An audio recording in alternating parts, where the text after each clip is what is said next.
Karibu kwenye Msasa, where we talk to successful people about failure.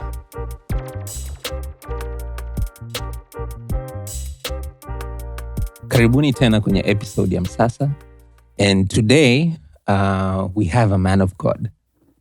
We have a very humble man, a man who holds very many titles. This man is a brother, he's a father, he's a husband. To some of us, he's a shemeji. Wow. And to many more people, he's a spiritual leader, a mentor, a pastor. Yeah. And he is also the founder, au mwanzilishi, for the Essence of Worship. Gwamaka. Karibu. Yes. Thank you, my brother. Yeah, he's the brother. He's the shemeji now. He's a shemeji now. Yeah. Thank you for hosting me today here. Yeah. Karibu sana, bro. Nashukuru sana, bro. Gwamaka, how old is Essence of Worship? Can you tell us a little bit about that? Yeah. It's 10 years now. 13 years now since nimeokoka. Nimejaribu kukumbuka na miaka yangu. It is 2023. Uh-huh. So nimeokoka since 2010. Okay. So nimeanza ministry, I think, 2013. Okay. Yeah, now it's 10 years, I can say. It was the same name, au ilibadilika? No. It's always been the same name. Yeah. Okay, and how did you start? So wakati niko college, nimesoma DIT. Nimekuja Dar es Salaam hapa. Yeah, Uh-huh. Dar es Salaam Institute of Technology. Yes. Yeah. I took electronics and telecommunication. Of course, mimi ni engineer. So you're an engineer? Yes, that's a profession. Mchezo. Umesoma PCM? Yes. Si mchezo. Nimesoma PCM. So wakati na graduate, it was 2014. Yeah, after 4 years. Sasa nikiwa niko chuoni, Mungu alikuwa amenipa hiyo passion, you know, every vision mara nyingi na erupt kutokea kwenye passion hivyo mara nyingi sana. Yeah. It's not a must, lakini kwangu mimi ili develop from the passion. Wanapenda sana issues za uimbaji, playing keys, keyboards, music. I like music. So wakati na maliza, I found myself like I hear this thing of impartation of true values of worship kwa ajili ya watu wengi. Impartation ya true values. I know there are people who are playing music. Yeah. I know there are people who are they have got different groups. Lakini kuna vitu nilikuwa naona vina miss out kwenye hayo maeneo. So wakati na graduate, nikawa nasikia passion ya ku have a group and a ministry ambayo itakuwa inafanya impartation kwa ajili ya vijana. Na nilikuwa nimemajor haswa kwa ajili ya watu wa college. Kwa sababu ndipo kuwepo. Na nilikuwa naona hiyo tatizo linaanzia kwenye college. So I said, nikimaliza, I need to have a group and a ministry that will help to do the impartation kwa ajili ya hao vijana. So that's how I started. Na nilianza na hiyo kwa sababu na kitu cha kuimba, and I saw myself, I have the strength kwenye hiyo eneo la uimbaji na so I have to start with what I have in my hand. Yeah. Na kwenye mkono wangu nilikuwa na hiyo. Nikaanza na watu wachache ambao nilikuwa namaliza nao. Ambao mko chuo pamoja? Yes. Okay. Nilikuwa chuo moja, hapo ni mke wangu. Yes. Nilianza naye huko since tukiwa university. Na baadhi ya watu. Kwa hiyo hata sasa hivi tumekuwa, wengine wamemaliza, wana kazi zao na nini, lakini nilianza nao kutokea tukiwa chuoni. Yes. Lakini sio watu wote walikuwa ni wa DIT? No. Mfano mke wangu alikuwa ni UDism. Nilikuwa na several people from UDism. By that time, I was a leader. Kuna kitu kinaitwa TAFES. Nilikuwa ni kiongozi wa praise and worship au coordinator wa Pwani, mkoa wa Dar es Salaam. So I met a lot of people. Kwa nafasi ya kukutana na watu wengi kutoka vyuo tofauti. Yes, singers tofauti kutoka vyuo tofauti. So hiyo ilinipa influence ya kuweza kutoka na watu kadhaa kutoka vyuo tofauti. Yeah, sure. And fast forward 10 years, what's the biggest difference between tulipoanza na mpaka sasa hivi? Actually, tulianza wachache. Yes. Naweza nikazungumzia mafanikio ya kuna spiritual aspect, lakini pia physical nikimaanisha in numbers. Yes. Wakati tulianza watu kama 9, watu 8 hivi. Lakini as I am speaking now, we are close to 100. We are 100 by the way. Kwa hiyo kiidadi unaweza kuona ongezeko, but also wakati tunaanza tulikuwa hatuna albums hizo. Tulianza kuanza kurekodi album. The first album by the way we did ilikuwa ni 2019. Yeah, Shangilia? No. That was the second. That was the second album. Yes. The first one, yeah. Aliniokoa, if you remember that, Aliniokoa, and several songs like Hakuna Siloweza, yeah, that was the first album. But the album name was Bwana Unatawala. Bwana Unatawala milele. That was the first album. Nice. Yeah. Sure. So nikizungumzia mafanikio physically hivyo, kuna albums tumerekodi, but tumefanikiwa kuhost events. Na kila event ambayo tulikuwa tunaifanya ilikuwa na growth kwenye eneo la kukusanya watu katika sehemu moja, kuwa invite watu na kuja, lakini pia hata the quality of the events zilikuwa zinapanda kila mwaka. Yeah, the production value. Yeah, production value, yeah.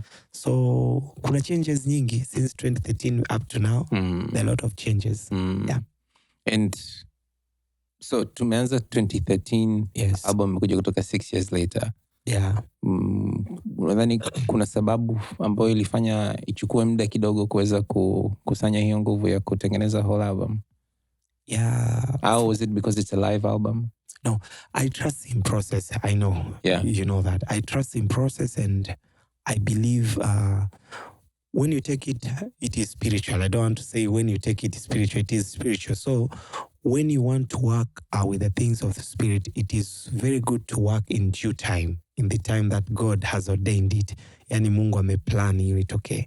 So as for me, since 2013, we were in the seasons of preparation towards the higher calling ambao tunaiendea. So we gave ourselves like 6 years. Tuko tunafanya tu wanasemaga event za mchangani. Tunafanya matukio ya mchangani. Yalikuwa sio sana ya kuonekana for the preparation. Kwa kidogo tu nikugusie, mimi nachukua tu vitu vya kwenye Bible. David, remember David before killing Goliath? I know you're a Christian. Alishaua vitu vingi sana before that. Alishapigana na dubu, simba. So I trust in the process of preparing yourself before ukaonekana. Okay. Kwa nilijipa muda kidogo. Hivi, napokuwa kwa mfano mna mialiko kwenda kwenye kanisa fulani kutoa huduma, hivi ni kazi ya kulipwa au hiyo ni sadaka? How does it work?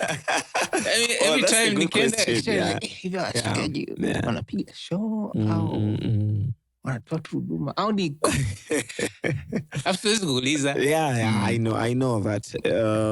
One thing I can tell you, Elisha, is it is true. Some of the churches, they pay you. Okay. And we are not calling it like payments. For us, we say they will support you. Unajua, kuna kitu kinasema unaendaje pasipo kupelekwa. There is something like that we call. Lakini when it comes to a ministry that I am doing, it is total a ministry and a serving. It is not sijaiweka what I'm doing as a business thing. Like, you call me to come, then I have to bargain with you. Without that, I won't come. No. Okay.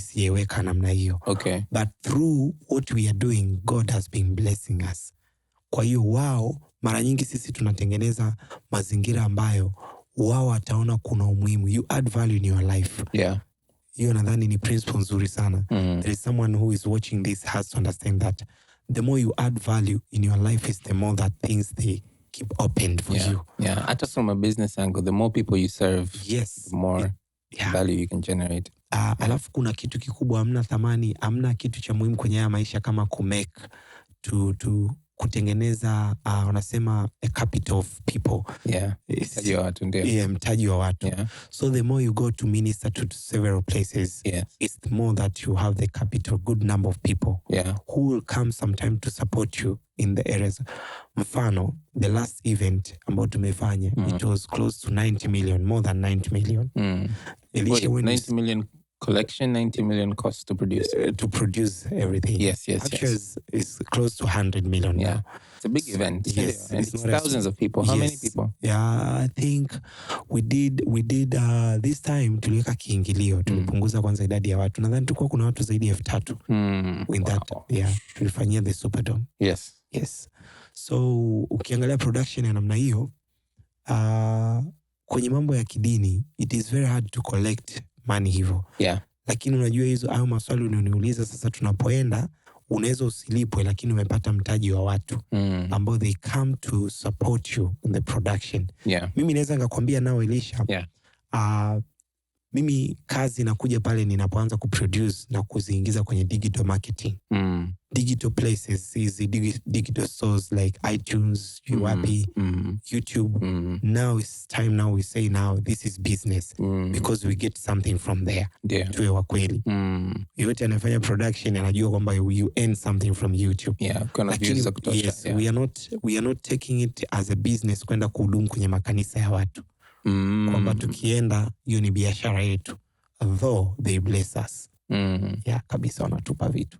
Okay, so is the blessing the same across? Yes. No.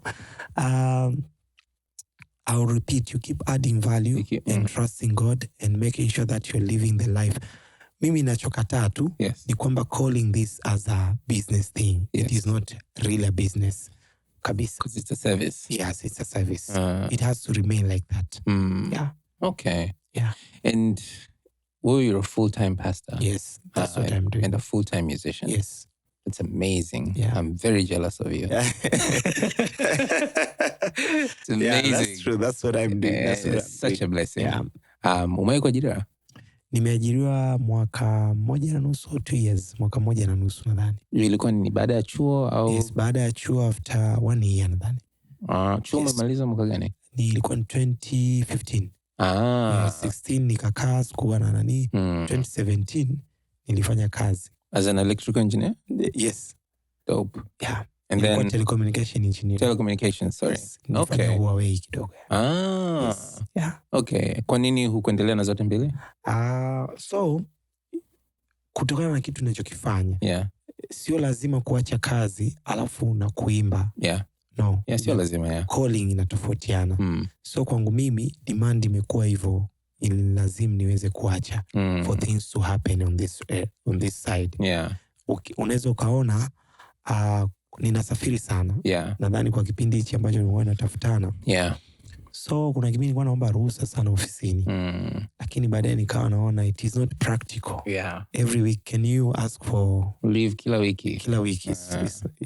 Kwa hiyo Mungu kuna kitu akawa anazungumza na mimi. Yeah. So you find myself right now I might travel in a month, naweza nisiwepo hata the whole month au consecutive 2 months na kuwa tunarudi weekends hivyo au weekdays ndo nakuwepo. Weekends zote sipogo mimi. So baada ya kuona hivyo nikaona no, God is calling me for different thing now. Yeah. Sio kwa ajili ya watu ambao hata kanisani mimi nimefanya kazi pia church. Lakini niko na sali chini ya kanisa. Nilikuwa nimeajiriwa kama mtu wa kanisani. Ndio. Ikafika muda pia na kanisani mpaka nishinda. Okay. Kwa sasa hivi I'm not even employed in the church. Niko full time kabisa. Hiyo inaniruhusu mimi kusafiri wakati naotaka. Ndio. Na muda wote. Chochote ninachotaka kukifanya kwa wakati wote. Unakuwa fully invested in it. Yeah. Sawa. Yeah, sure. Natamani kurudi nyuma kidogo. Yes. With regards to specifically not so much the spiritual journey, but the musical journey. Yeah. Also because I can relate. Yeah. There was also a time in my life when I was a full-time musician. Growing up, hasa kama wewe tena umesoma vitu vigumu. Umesoma PCM, uko engineer, afu unafanya mziki, unaimba. Sasa hiyo ndio inavyokuaga mwanzoni. Yes. Kijana anapenda sana kuimba. Kumbe yuko serious. Huyu anaimba. Huyu mwanamuziki. How was it nyumbani? Did you grow in an environment where watu wengi walikuwa wanafanya mziki kwa mapokezi yalikuwa mepesi? Or was there like, wait, what? What are you doing? Yeah, kwani lazima uimbe pia? How was it for you? Oh, it's good that now we relate, you're a shemeji, you know the journey. So, what I can share, it was not easy. It has never been easy. By the way, I'm the first person to do music in kutokea kwa familia yangu. So, yes. Okay. Si uko nyuma, lakini I know kwenye hizi early familia nilivyoijua hivi karibuni, atokea nimezaliwa, at least I know I'm the first one to do that. Lakini one thing I can tell you, kwa wazazi, tukianzia kwa wazazi, na maisha yenyewe, na ongelea wazazi na maisha, the fear of unknown, the fear of, we fear a lot. We take risk kwa sababu hujui kesho yako inakuaje. So kwa wazazi, wakati it was not easy to convince them that I am doing music, na shule ni kama nimeiweka pembeni. Lakini kwangu mimi naweza nikasema Elisha, hata kama tukiskip eneo la spiritual, kwangu mimi ilikuwa it was so spiritual to me. It was not only music. Na mimi kwangu mimi ndo maana I had to stick with it. There are days that sikuwa natamani hata kupokea calls from my mom, kwa sababu alikuwa haelewi what I'm doing. Actually, I want to tell you, 2017, the time I'm getting married to Nuru, it is the season that my family started to understand that, this guy is serious. Kwa sababu wakaanza sasa kusikia the testimonies uko Arusha. Mtoto wako mbona yuko hivi? On the day of the wedding, nakumbuka walikuja maaskofu, wachungaji, and you remember sikuwa nimerekodi album yoyote. That was a mileage to me, to them. Wakaanza kuniachia sasa. But they, of course, hata umeshaoa sasa hivi, you have a decision of what to do. Unajua mezani lazima kuwepo na chakula.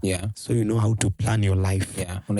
Unajipanga wewe mwenyewe. So walivyoona ninaweza kuoa na nimeanza kujipanga hivyo, ndo hapo wameanza kukuelewa, lakini it was not easy for them to understand.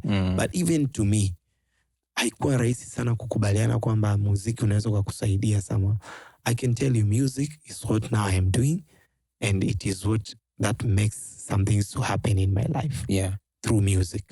Lakini kikubwa ni ile focus baada ya kujua God has called me to do this officially. How did you know you got the calling? Or when was the calling? Yes, I started by telling you, not all the time. You can have the passion. You could have a passion of doing something without you knowing that's something God is speaking to you. Inawezekana leo Elisha, unaona what you're doing here. You want to gather people. You want to do something for youth. Kuna hiyo passion unayo. Na unaona inakuja several times. Ukiwa unaendelea kuembrace, unaendelea hivyo, God, lazima Mungu atazungumza nawe. This is the thing now. Hichi ndio kitu nimekuitia. Kwa kwangu mimi nilivyoanza kufanya baada ya kuokoka, nikaanza kufanya, nikaona ni passion ina grow. Last like came to understand kwamba this is what God has called me to do.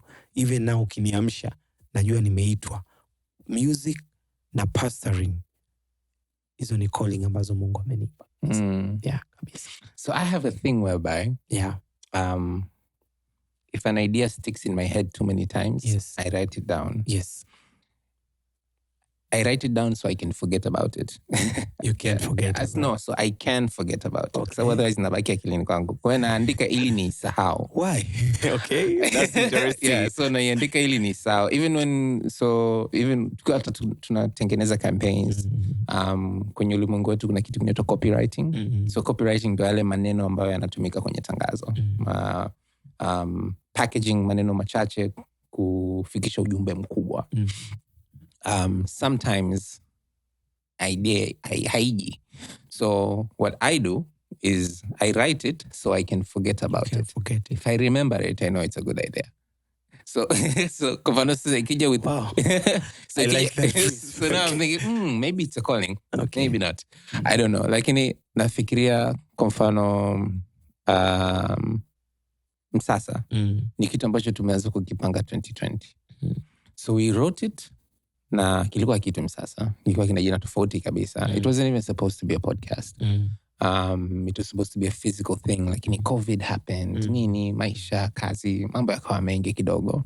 Lakini hichi sio kitu pekee tulichokuwa tunatamani kukifanya. Lakini ni kitu pekee ambacho kilikuwa kinarudi akilini kila saa, kila wakati. Either unakikumbuka au unakumbushwa na mtu.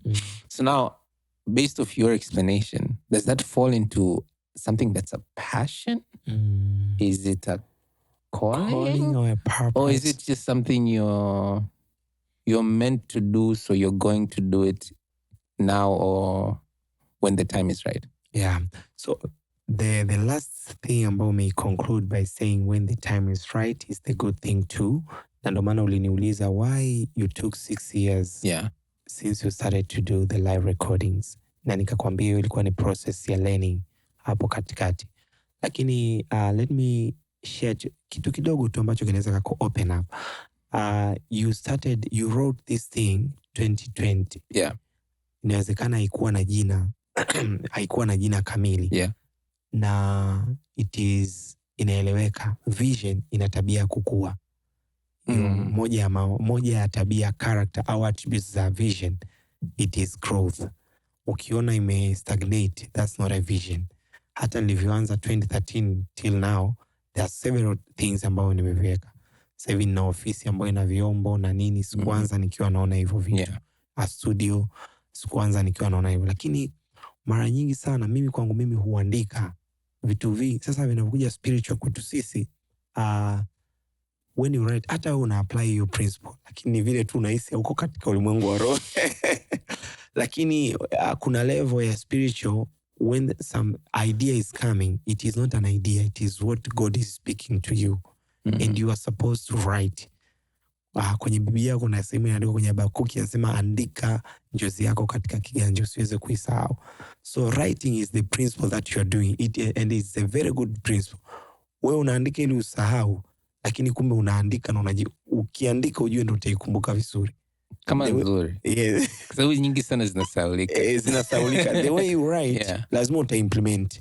Chochote unachokiandika chini, iwe ni leo au kesho au miaka kadhaa, lazima utakiimplement Elisha.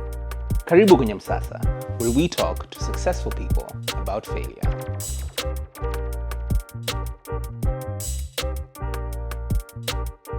Hata kama kuna idea ya studio umeifanya huko umeiandika, wewe ujue tu, it's a matter of time it implemented. So why I say this is my calling. Kuna kitu kinaendelea kuja, lakini pia the impact you leave after doing that. There are passions. Kuna vitu vinakuja kama passions na ni kama problems kwenye jamii au ni uhitaji kwenye jamii. The more you implement that, kuna impact unaiacha kwenye jamii, unaacha kwa watu. Unakana ni mtu mmoja, kijana mmoja, unagundua God. Kwa mfano Elisha, unaweza kuwa umeajiriwa, lakini unaona kama kuajiriwa kwako kuna kufinyilia sana kufanya kitu fulani nje ya ajira. You are not happy about that. Ni kwamba umeajiriwa ili upate pesa, lakini umejikuta kuna vitu unavifanya as a service. Na ndio hicho sasa nataka nikurudishe. Kwa nini nakwambia this is not sitaki kuisema kama employment au business. Ninafanya, ninaifurahia, naacha impact kwenye maisha ya watu. I'm giving it for free and I'm enjoying the way I do. Hiyo ndo hapo unakuja kugundua this is the calling. Any purpose you are doing, mara nyingi sana it is not benefiting you. Hiyo nadhani nielewa. Anything that God called you to do, mara nyingi sana it benefits the one you are doing, unamfanyia, lakini kwetu sisi cha kwanza ni Mungu. Lakini yule unayemfanyia haikubenefit, wakati mwingine kinakuumiza wewe. Traveling here, kwenda labda mpaka Arusha, you left your children. Nimeacha watoto wawili, nimeacha mke wangu. Sometimes unaweza kukuta labda sijawaachia kitu chochote. And you come back, it is not benefiting you. But trust me, you are leaving a mark kwenye ufalme wa Mungu, lakini na kwa mtu, kwenye maisha ya mtu. So hiyo ndio ikaja kunidefinia kwamba that's the call, and I feel very happy even after doing that. Now I'm reflecting to myself, but I'm pretty sure siko peke yangu ambayo labda nafikiria hivi. When do you know it's a calling, or how do you know it's a calling? Because sometimes inaweza ikawa it's just noise in your head. What do you do and how do you know it's a calling? Kwa sababu kwa asilimia kubwa, na sio kwako tu, whenever I do get the chance to meet with people who have done things they're deeply passionate about, but also people who are spiritual in their own right, there's a lot of sacrifice involved. Yes, that's true. Lakini at the same time, with most things, there is going to be a certain amount of sacrifice. If it's not time, it's a certain kind of pain, or it's resources, or and as a result, saa zingine kuna bridges that get burned tuko njiani. Kuna watu inabidi ugombane nao kwa sasa ili wakuelewe baadaye. How do you know it's a calling? Is there Kuna viashiria au nimevitaja vingi hapo katikati. Yes. Nimevitaja, lakini one of the things why is it okay for you to give up on the maybe on employment, sehemu umeajiriwa, it's easy for you to give up baada ya kuwa stretched kidogo kwenye ofisi, but it is difficult for you to give up on the thing that ni wewe umekianzisha because you're passionate about it. Yes. Okay. Then if you're passionate about it, watch out, because that can be your calling. That's the one of the sign. Yes. Umeelewa? Hiyo ndo sign kubwa mimi ninayoitumia, kwa sababu kuna vitu nikikupressurize Elisha hapo unaweza usivifanye. But there are things that you can get your time, your resources, you don't feel even, yani haujisikii vibaya kuachilia pesa ni, and you're happy about that. Why that? That's one of the sign. You know, this is what God has given me to do. That's what happened to me. Yes. Lakini sasa Gwamaka, not everybody is supposed to do what they're passionate about. Or are you one of those people who believe everybody is supposed to do what they're passionate about? It's not you know, here this is we have a spiritual aspect, and we have now a normal aspect. But when we come to the spiritual aspect, I will tell you, it is very good for you to do what you're passionate about it. And najua ukienda kwa wanaitwa inspirational speakers, wanaweza kukwambia it is not all the time that you do. Na mara nyingi sana tunafanya vitu vingine ambavyo we're not passionate about it. Kwa sababu ya the fear of unknown, life. You know, we are talking about things and life has to move. We have bills on our table. And things has to happen. No money. So sometimes we ought to do things even we don't want to do them because we want to end something. But when we come to the level of our spiritual, typically after knowing that God has called you to do that, right now as I'm speaking, we are preparing an event in Dodoma, and it costs more than 20 million. As I'm speaking, I don't have even a cent. Nimeweza kulipia tu 10, but I'm waiting for God to intervene. What will happen in that preparation? And I want to tell you, since we have started, hatuna madeni sisi kwenye event zetu. I'm telling 90 million, I will walk away kwenda nyumbani kwangu without sidaiwi kitu chochote. And I trust God even in this. So the fear of unknown, for us we live by faith. It is not sight. We do not need to see for us to believe that God created us to be like that. We have faith that we are created to live this life. Yes. And things are happening, bro. I'm telling you. It's very interesting. It's very interesting. It's the faith part. So, we are speaking two languages. We can speak somehow in the different range. You hear me? I mean, Confano. In a different context. Similar but different. A quality of an entrepreneur is also what you just explained. There's some people who wait to have money to do things. And there's some people who plan to do things after we'll figure out the money. Yes, the money. And why we'll figure it out kwa sababu inapatikanaga. Sasa iwe how, sorry kukatisha, kwenye how inapatikana. Mko kwenye faith lakini hamtaki kuadia. Kuna watu hawataki kuadia kwamba wako kwenye faith. Wanaamini inapatikana lakini hawajui ikoje.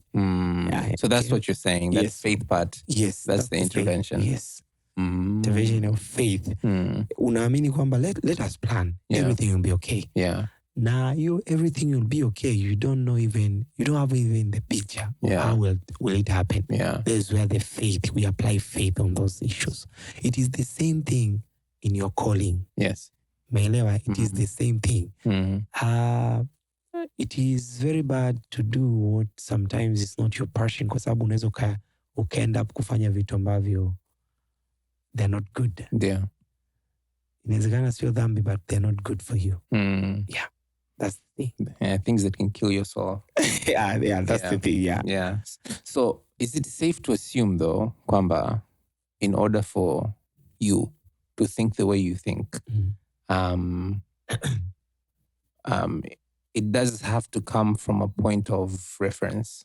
The reference being, I've done this before. I've done it this way. I've believed this would happen, and it happened. Yes. So you're also a living testament of certain approaches working out. Yes.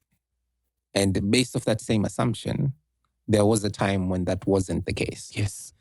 Na ukiangalia jinsi tunavyoishi, jinsi tunavyofanya vitu vingi katika maisha yetu, kikazi, kuacha kazi, kufanya kitu ambacho you believe is what you're brought on this world to do. Yeah, sure.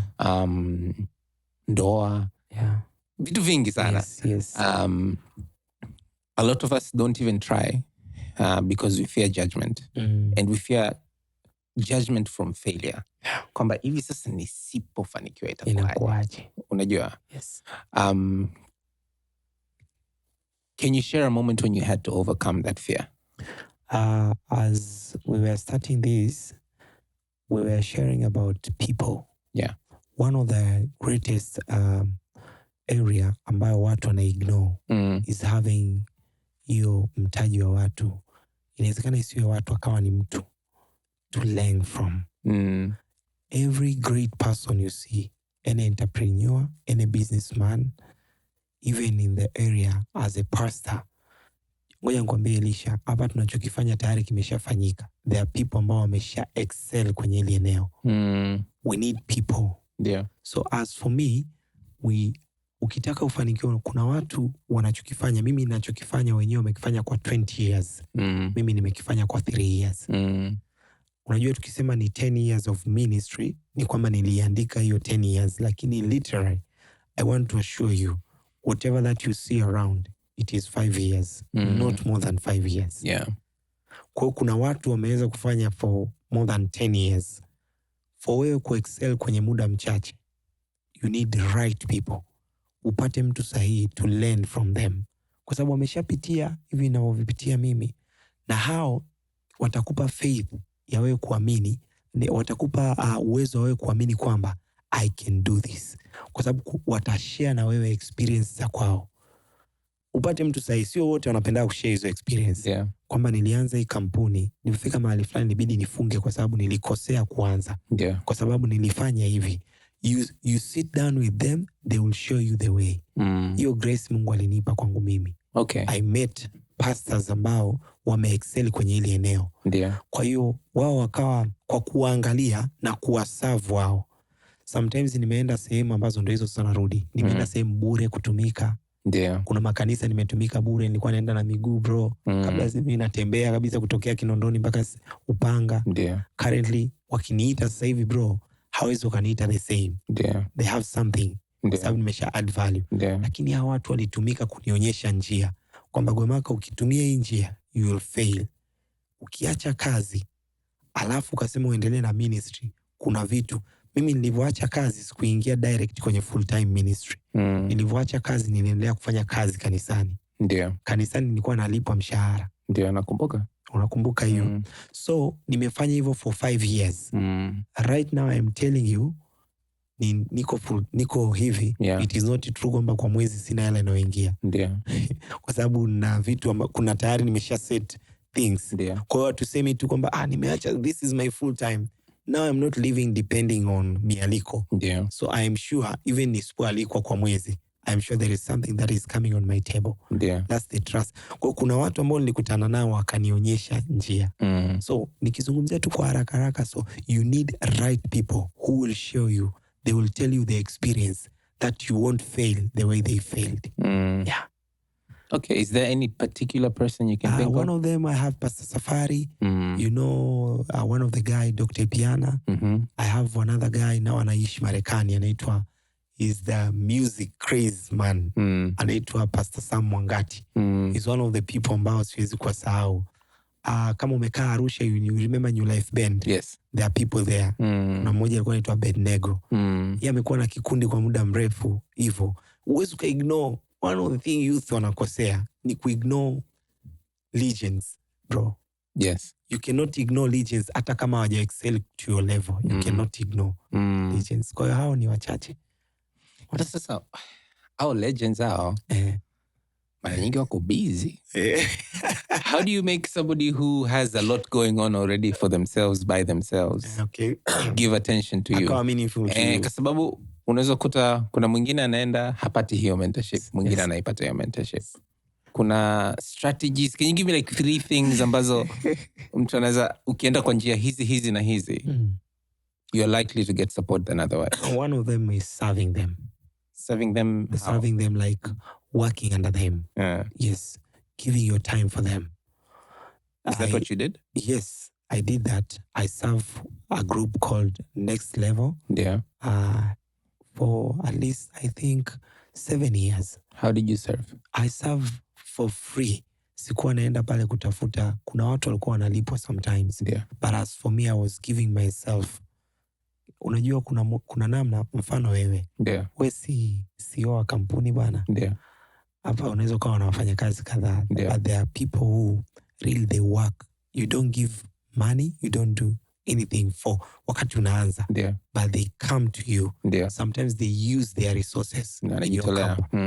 That's how unaona attention yako hata inaanza kuhama. You find yourself, you're very close to them. Yeah. That's how sometimes you win spirit ya mtu kwa style hiyo. Yeah. Unashangaa tu automatically huyu mtu anapenda kuwa karibu na wewe hivyo, no? You're not bribing.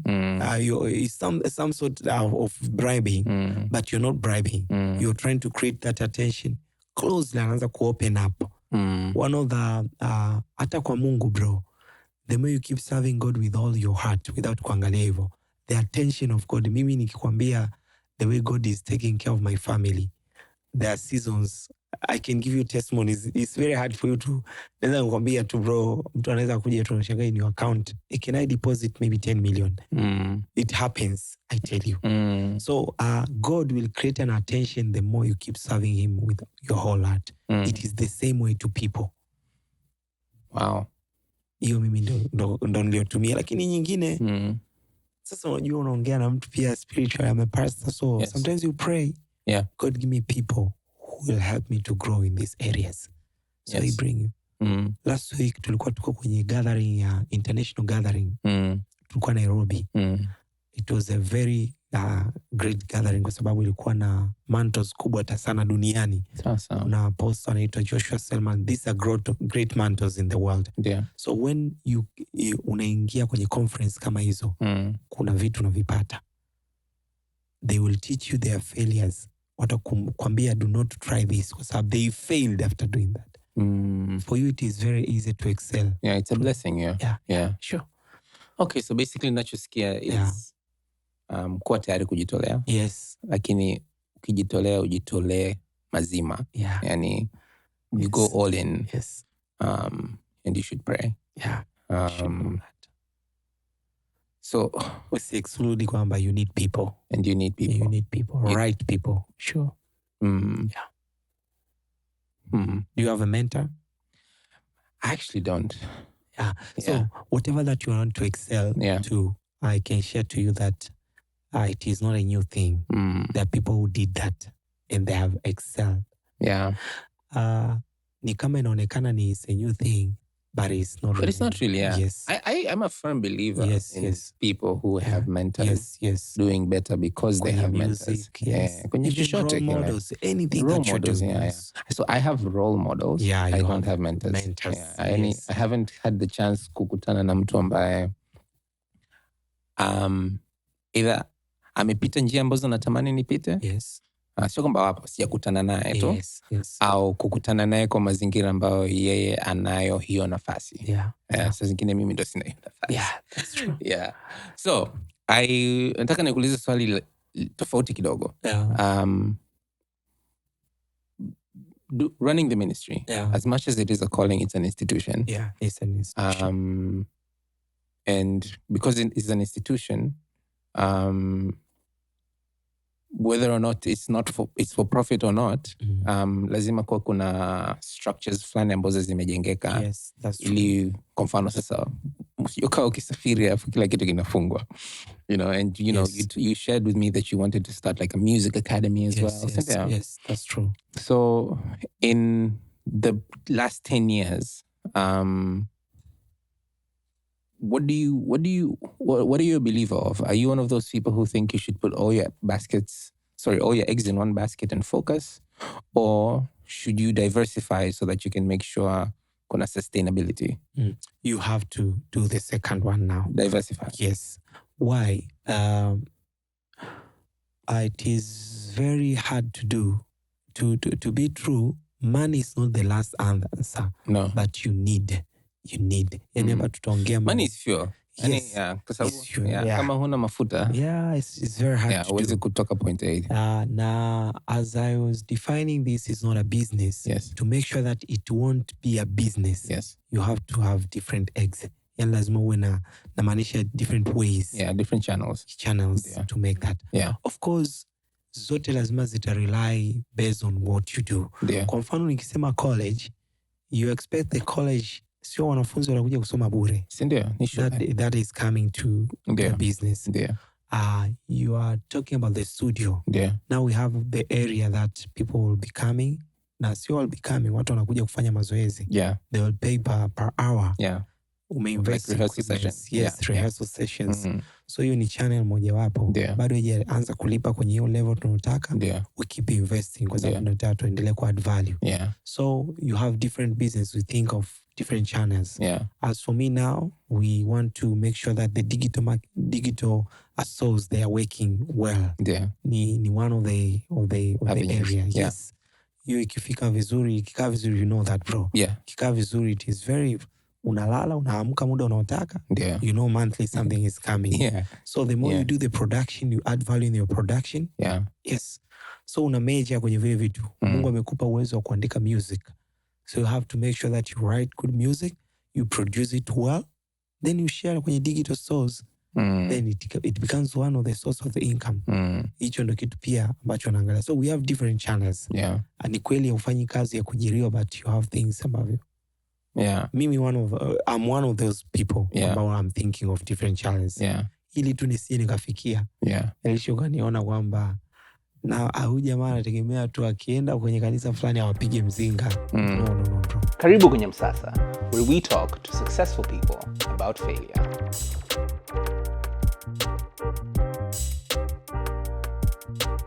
I'm not doing that. Yeah. So katika hiyo process you're figuring that out, what are 3 businesses you will never do? So currently, of course, I'm measuring on that on production issues. What are 3 businesses you will never do? I will never do. Yeah.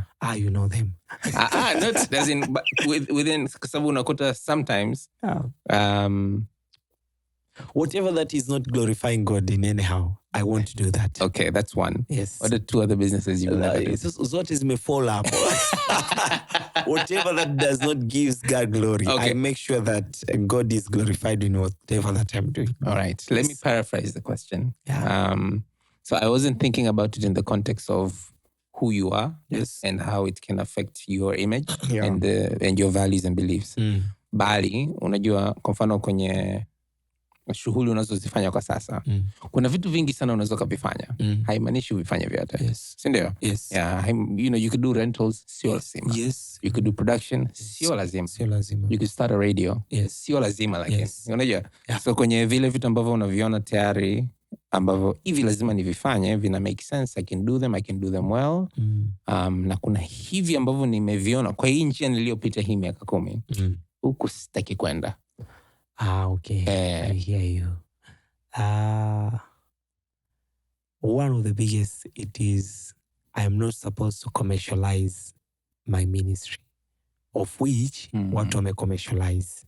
Okay. Wame-brand. Yani mimi sinajua nimeongelea sectors nyingine. Ndio. Lakini kuna watu muziki, yani what they are doing is typically business. That I won't come to your gig without you paying this. Hiyo Mungu, I wanted to try some days, but Mungu amenikemea. Okay. So one of the, kama kuna kitu kati ya miaka 10 nimeiona. Yeah. God is restricting me not to commercialize whatever that he has given me. Music. Okay. So, yeah. So, leo kwenye nje ya boxi. Yeah.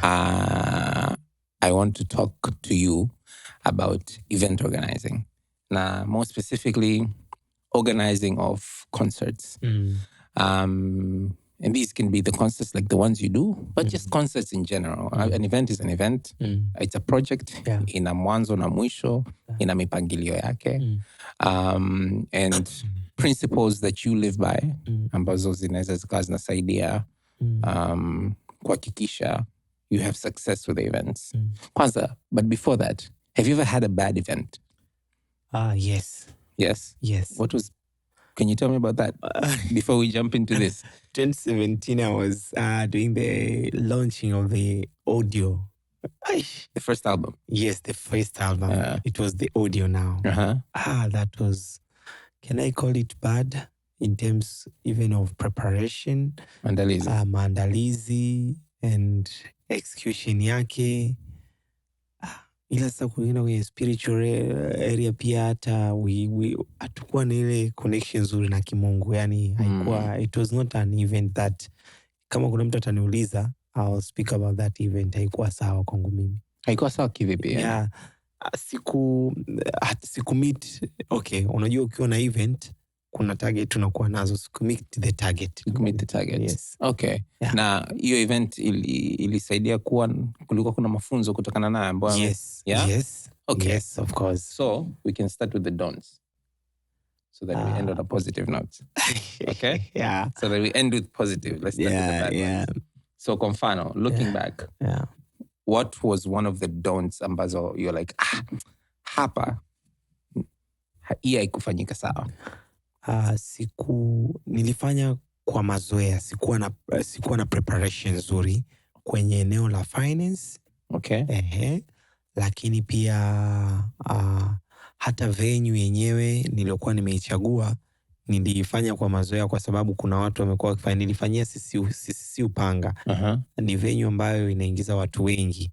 Kwa hiyo niliona nili overlook some of the issues. Ilikuwa ni free event, lakini haikuwa na watu kabisa. Yani watu walikuwa ni wachache sana. Okay. Na nadhani ni kwa sababu nilikuwa nawaangalia watu wengine, nataka kuwaiga watu wengine walivyofanya. Umeona, nikawa naruka stages. Unajua pale sisi watu wanakusanyaga watu wengi. Kwa hiyo mimi nikaona nikiandaa event nifanye pale basi watakuja wengi. Okay. Lakini walikuja watu wa kuhesabu. Kwa hiyo nadhani la kwanza sikuwa na maandalizi mazuri kwenye eneo la finance. Sawa. Lakini la pili pia venue, siku select venue vizuri. Kwenye maandalizi ya finance, maandalizi mazuri ni yapi? Yani kwamba did you under plan, did you under budget, did you over budget? Kwanza nili under budget. Okay. Alafu hata katika under budget sikutengeneza plan nzuri ya kukusanya pesa kwa ajili ya kufanya hiyo. So one, under budgeting. Alafu baadaye ikawa hivyo. Alafu sikuwa na plan nzuri ya ku raise funds. Fundraising, yes. Hiyo. So hiyo kutokuwa na plan nzuri ya kuto raise funds basically ikachangia sasa kwenye hata hiyo the under budget, zile contingencies ikawa ngumu kuzifikia. Yes, kuzifikia. Okay. So niliishia kwa na madeni. 2017, that was, nitaka niache hapo. I wanted to leave. Yeah. Tell me why the venue was bad. I think labda naweza nikakwambia kwamba niliji-overrate by that time. Okay. Yeah. So it's not a bad venue. It was the wrong venue. Yes, wrong venue. Yeah, it was the wrong venue at the time. At the time. Okay. Yes.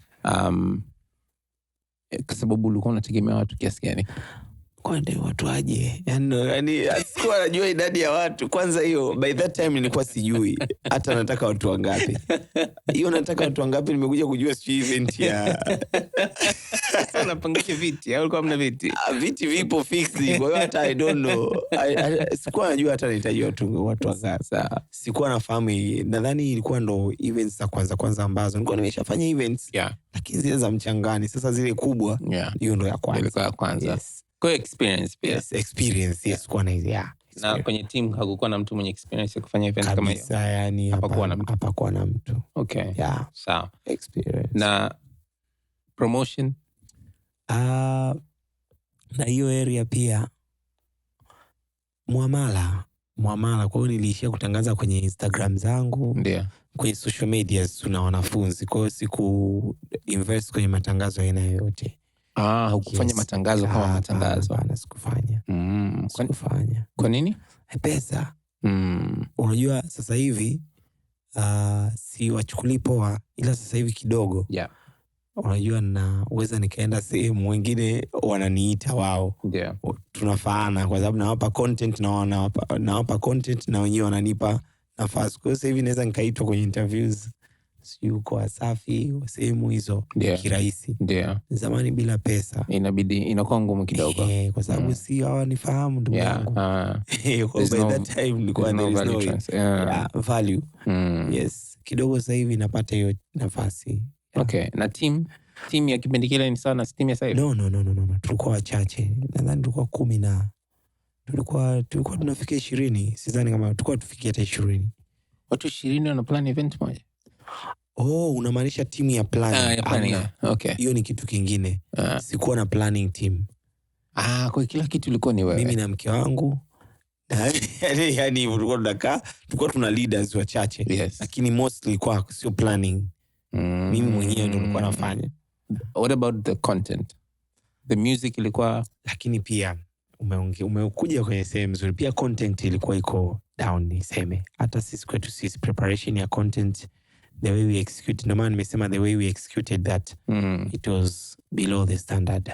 Unadhani ni kwa nini? Musically ilikuwa inapigika, lakini bado tulikuwa kuna vitu tuja meet. Rehearsal sessions hazikutosha au basi tulikuwa mjaiva? Understanding ya music kidogo ilikuwa bado iko low. And doing the live shows, live tofauti. Yes, live shows, yeah. Nilikuwa nimeshafanya several, lakini bado kwa kipindi kile nadhani nilikuwa bado kwenye eneo la hata stage management, stage performance. Watu wanavyozidi kuongezeka, unajua hata stage performance, though nilikuwa nimeshafanya event kadhaa, ila bado nilikuwa sija grow sana. Mtu mwingine ambaye anakuambia say bro, na mimi nataka kufanya kama unachotaka kufanya. Na mimi na album nataka ni release mwezi ujao. Kabla tu watu waanze kusherehekea Christmas. Nataka ni wawai. Off the top of your head, what can you tell them kwamba hakikisha kuna 1, 2, 3, 4, 5, 6, 7, 8, 9, 10. Make sure you have the budget. Make sure you have the budget. The budget. But hiyo nimeenda mbali sana, but make sure that you see what you want to see. Yani the vision. What do you want to achieve? The picture you have about for the event that you need to prepare. If it is to do the live recording, the image that you see after the recording. If it's live recording, ambayo ni of course ni music now, type of the songs ambazo unataka uzifanye. Alafu the production after. You have to be, sijui niseme, uwe mbele ya wakati. Yani umeshafikia post production. You are doing the production now, but unatakiwa ahead of that. So the live a clear vision. Yes, a clear vision. That's number one thing. Okay. Yeah. Okay. A clear vision will help you on the selection of the venue, on the selection of the vendors to work with. Yeah. If it is sound, if it is decoration, it will help you to plan the budget. Yes. Because budget inatokana na kitu fulani. Haitoki out of nowhere. Yes. Okay. You have to start with those. So what do you do when you have a budget, when you have a vision of 100 million, but you have a budget of 20? I start to, hiyo ndo imani inapoanza. Mimi nilikuwa na budget, nilikuwa na vision ya, ngoja nikwambie exactly what, sifi wala sifi, but exactly what I saw on the Superdome, I achieved. Kama Mungu akiniuliza, au mtu akiniuliza, did you achieve? Yes, I achieved everything that I wanted to achieve. Sasa ndo tupe madini ya. So a clear vision. A clear vision. I saw the number of people. I saw the picture of the stage. Okay. The color, whatever. I saw the vision of how the team will look like. Yeah. Lakini kwa hiyo nikaombea, wenyewe wakanisaidia. Ndio. hata walienda beyond. Ndio. You see the way they dressed and whatever, they walienda beyond. The musicians did amazing, even more than that. Yes. So nilikuwa na clear vision. Kwanza one of the thing ambao nilikuwa nataka event ifanyike sehemu ambayo ni executive. Yes. Executive place. Kwa hiyo nilikuwa natamani sio tu siku ya event stage nini nilihost VIP people from, kuna mtu nilimhost kutoka nje ya nchi Ghana. Ndio. Tamani I enjoy this day, naone kwamba Tanzania sio pia watu wa kawaida. Ndio. So I tried to my level best. Kwamba to make sure even the environment outside it favors. Yes. Sawa. Lakini pia type of the audience this year I wanted. Yes. Niliwahitaji audience wa tofauti. Unajua sisi tumezoea audience ya wanafunzi nini, but executive audience like that walikuwepo pia kwenye executive audience. Ndio ikoje? Unajua kuna sisi tunafanya events za namna yetu. Ukienda kufanya kazi na wanafunzi na vijana, events za free. Tunajua watu ambao tunafanya nao. Ndio. Yes. Lakini mwaka huu kidogo tulipata audience ya tofauti. Age kuanzia 30 kwenda juu. Okay. 25 walikuwepo, lakini 30 kwenda juu ilikuwa ni audience ya watu ambao walikuwepo wengi. So kwa namna moja au nyingine mlifanya audience segmentation. Yes. Okay. Na mlifanyaje hiyo audience segmentation? Kupitia matangazo, lakini pia the area. Eneo. Masaki. So area ya venue ilianza kudictate type of audience. Yes, type of audience, lakini pia na kiingilio. Yes. Kiingilio kwa shilingi ngapi? Ilikuwa ni low 10,000. 10,000 sio ndogo. Yes. Ni ndogo kama unayo. Great. Ilikuwa ni 10,000. Ilikuwa ni 10,000. Of course tofauti na zile ambazo zilikuwa hamna kiingilio kabisa. Yes, kabisa.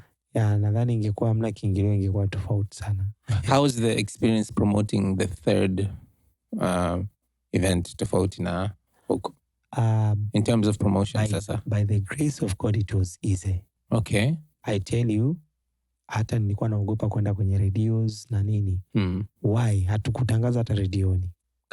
Kabisa. So ilitangazaje? Social medias. Social media, word of mouth. Yes. Na social media bila matangazo. Yani ni zile sponsors ads. Hata sponsors ads. Hapana. So social media how? Mlifanyaje? Yani mimi, my Instagram account with the followers that I have, I share. That's it? Yes. And in my phone, I have the broadcast. Sindio? I share. That's it. Alafu watu wengine wanasambaza. That's it. Yes. Lakini hapo sasa ndo mtaji wa watu unaanza ku make sense. I wanted to come now. Yes. By one of the failure ambayo mimi naweza nikamwambia mtu yote anataka kuandaa event asiignore hii inaitwa mtaji wa watu. The capital of people. Kwa sababu concerning the vendors and whatever, kuna vendors walifanya ilikuwa ni capital. Yani ni watu. Kufahamiana na watu. Wakati naanza sikuwa naona umuhimu wa kukeep relationships na watu sana. Though sijawahi kuviolate hiyo principle. Mungu aliniambiaga. Lakini watu wengi sana wanaandaa events, lakini they violate the area of having the capital. Watu kwanza kabla ya pesa. Okay. Hiyo nataka nije huko kabisa. Watu ni mtaji wa maana. Okay. The planning team. I had an amazing planning team. Was it a new team? Or is it the same people? Same team that I started to work with them now since 2019. Since 2019? After the second one. Since the second album? Yes.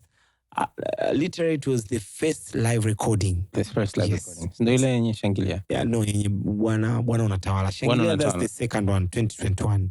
That wasn't 2019? No. Kumbe that was 2021? Yeah.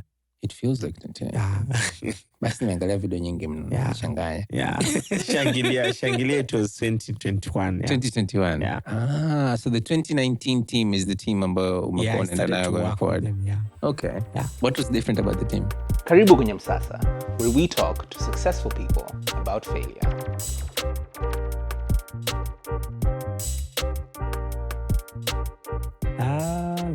They grow each event. The faith and whatever they believe. The belief inaongezeka. Not on me now, on the thing that I carry. The belief imekuwa ikiongezeka sana. Okay. 2019 leo nikiwapelekea budget ya milioni 200. Hamna shida. Wanajua jinsi ya kuipanga. Yani kuna namna tu wanaamini tu it will be done. Tell me about fundraising. Mostly I use kuna ile inaitwa 1-to-1. Unajua kuna big fishes. Yeah. You know that. Yeah. Hizo areas kuna watu ambao they are wanaita wameamua wao kwamba they will be part of the partners. They will partners.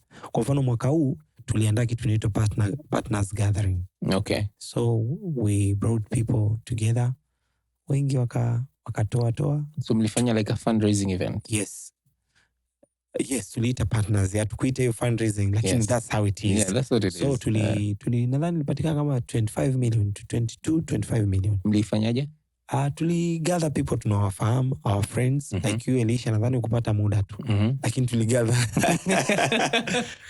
people ambao tunawafahamu, wengine sasa tunawatumia messages. Yeah. Ukisema gather, was it like a physical gathering? Yes. Okay. Yes. So mlifanyia wapi? We did that. Tulifanyia kuna ukumbi unaitwa nimeusahau jina lake vizuri hapa Africana, alafu kwa hapa Africana. Yeah. Jax. Yes. Jax. Kwa tulikuwa na dinner. Tuliwaita, tukapiga menu. Alafu baadaye tukafanya fundraise. They pledged that they gave. I think 90% ya walio pledge walitoa, if not 100%. Sawa. Yes. Sawa. Yes. So fundraising is one way. Yes, fundraising is there way. Another way? Another one is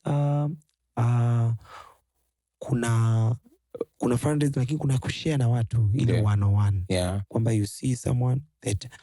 Another thing is kuna hizi sponsorship. Unajua kuna watu wanatoa in terms of material. Yeah. Hawatoi pesa. Yeah, wanatoa in kind. In kind, yes. Yeah. That one in kind. Kwa kuna waliotoa in kind. Yes. Kwa mfano kuna banners, kuna nini watu wametoa in kind. Tunasaidia kuprint nini, yes, ana cover your cost. Yes, sure. Na mnawapa visibility? Yes. Lazima. Siku ya event walikuwa na muda kabisa, na kwenye logo zao zilikuwepo kwenye nani? Kwenye matangazo yetu. Kama nikuulize swali. Yeah. Wewe kama sponsor kwenye event nyingine ambayo sio yako, ile logo kuwekwa kwenye artwork, unadhani ina push biashara yako kali? Ina depend na influence ya mtu. Okay. Do you know that? Yes. Kwamba ukionekana tu Elisha na mtu fulani, yes, it add values. Yes. So ina depend. Sio same zote. Okay. Yes. So other than appearing on a banner, kuna kitu kingine chochote walipata pia nafasi ya kuzungumza? Yes, I gave them. Okay. Even nani rotation kwenye screen, logo zao kwenye screen sasa. And the event itself. Yes, event. Okay. Unadhani lineup ilichangia kupata watu wengi zaidi? Yes. So the lineup of the show itself, or not really, but ilichangia pia. Siwezi nika-ignore. Ndio hiyo mtaji wa watu Elisha. Having Boaz Duncan, you are one of the biggest artists in Tanzania. Yes. Having Dr. Having Paul Clement. Yes. Kwani ni ignore kwamba hana watu? So huo ndo mtaji wa watu. A good lineup. Yes, good lineup. Yes. Was this lineup better than the past? Oh. Because this is what can happen. Yeah. Sometimes, yeah. Unaweza kuwa na lineup nzuri because the production value of that lineup ni kali. Lakini saa zingine hiyo lineup inaweza kukusaidia kuleta watu. Au inaweza isisaidie kuleta, lakini watakaofika watafurahi. Nje ya box ya kwangu, kwetu sisi we are not even we are not even looking after that. Yes. Kwa sababu we are not observing like I call Paul for him to bring people. There are several events nimefanya without him and fresh wakaja. So even not me. Yes. Yani hata mimi mwenyewe sijui kama naweza nikaleta watu. I'm sorry. Yes. But I believe lineup iliyopo imekuwa ordained for that season. Amen. Na kama hiyo imekuwa ordained for that season ndio imeleta watu. Okay. Lakini there is no lineup ambayo imekuwa the best. Yes. Kila mwaka zote zimekuwa kali tu. Yes. Sasa. Yeah, kwa sababu you're observing more spirit. Kama nikuulize about frequency. Yes. So how often do you do these big events? it is. I'm skipping 1 year. So, Yes, but where I'm going, I don't see myself skipping 1 year. I feel like God is pushing, and something in me is pushing to do it at least each year. At least each year instead of every 2. Yes, every. Yeah. So the reason I'm asking that is also because, do you think ile nafasi ya kupumua inaruhusu better planning? Yes. But inaruhusu resource mobilization? Yes. Inaruhusu kiu kuwa kali zaidi? You are right. Yeah? You're right. So frequency inachangia, it is not easy to do it frequently, but because kuna watu wanafanya events kila mwezi. Wengine kila wiki mbili, wengine kila miezi mitatu. Even I, bro. Yeah. Sababu I'm preparing the event to Dodoma. Yes. And it is me. You're organizing. Yes. I'm organizing. It's not like an invitation. Yes. So I know what you're speaking. Yes. It's not easy. When I'm thinking of 25 million now, yes. I gave bado hata hiyo a break even in Otoka. Yes. Something crazy, you know? Yes. But, you know, I believe kitu nilichokinotice, the more you keep doing that, inakuwa sio wewe tena, ni Mungu anakusaidia kufanya, lakini it opens more doors for you. I tell you. Hiyo nimeiona, lakini it gives the room to do more production. When you pace it out? When you do it consecutively. When you do it consecutively. Yes, you know, we listen songs, we write songs. Yes. We hear music. So, unajua issues of spirit now, Elisha. Yes. I'm not waiting for a whole year for God to speak for a song. Yeah. Just a song for me. So mwaka mzima nisisikie nyimbo yote mpaka mwaka nataka kurecord, you know. I believe tuko na studio. Yeah. So sasa hivi nachowaza zinaweza sikiwe mega kama hivyo. Yes. But each year I'll be hosting an event. Amen. Yes. Okay. That's what I'm planning. So, yeah. So it's not frequency, it's just experience. Yes, experience. It's experience. Yeah, that's okay. Is there anything else? I can repeat what you just said. Or nilichokigather. Maybe not what you said. Yeah. So the do's are, the most important do is have a clear vision. Yes. Ina umuhimu kuliko chote. Yes. Clear vision in terms of what you want to see at the end. At the end. Because hiyo itakusaidia kufikiria vitu kama venue. Yes. The guests, what kind of guests, stage, perfect. Decor, perfect. Sound, na vendors. Vendors being partners as well. Yeah. And then after having the clear vision, unaweza kuangalia sasa resources. Yes. Ambazo kwenye resources, kuna resources aina mbili. Kuna watu na cash. And kwenye cash, kuna namna tofauti ya kufikiria how to raise money. Yes. Other than the obvious one ambayo ni wewe mwenyewe kuwekeza kwenye kitu chako. You can find support from sponsors. Na hiyo sikukwambia lakini. Yes, ndio.